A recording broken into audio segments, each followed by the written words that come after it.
In August 2019, Casey Jones and her 4 children vanished from Marion County, Florida.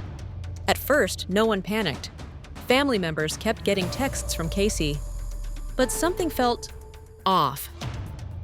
Her mom, Nikki, noticed Casey had stopped calling or video chatting, something she did every day. Casey's ex-husband, Richard, also stopped hearing from her, and her social media went silent. Nikki reported them missing on September 14th. When deputies arrived at Casey and Michael Jones' home, it was empty and reeked of decomposition. A neighbor recalled a foul smell weeks earlier. Investigators discovered the home had recently been cleaned, new flooring installed, and furniture removed. Something was wrong. Michael and Casey's van was missing. Michael couldn't be reached until he left a strange voicemail saying he'd return soon. Meanwhile, investigators learned from Casey's son that Michael had been abusive towards both Casey and the kids. Finally, Michael's ex-wife Sarah admitted he'd been living with her, lying about his whereabouts the whole time. As the truth unraveled, detectives feared the worst. What happened to Casey Jones and her children? And what was Michael hiding?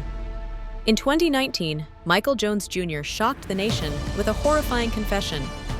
What began as a domestic argument with his wife Casey turned into an unimaginable nightmare. After a heated confrontation, where Casey allegedly struck him with a bat, Michael snapped, bludgeoning her to death. He hid her body in a tote, while their 4 children slept just rooms away. But the horror didn't end there. Over the next few days, Michael systematically murdered each of his children, Cameron, Preston, Merali, and Aana, believing he had to maintain the illusion that Casey was still alive. He stuffed their bodies into totes, masked the smell with chemicals, and drove around with them in the family van. Eventually, Michael fled Florida. Days later, after crashing his van in Georgia, deputies discovered the chilling truth. Casey's body was still inside, and the others were dumped nearby in the woods. During his confession, Michael admitted he was sober, but haunted by Casey's voice.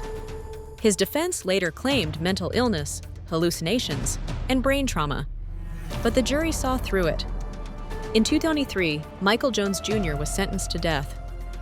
A case that leaves behind one terrifying question: was this madness or pure evil?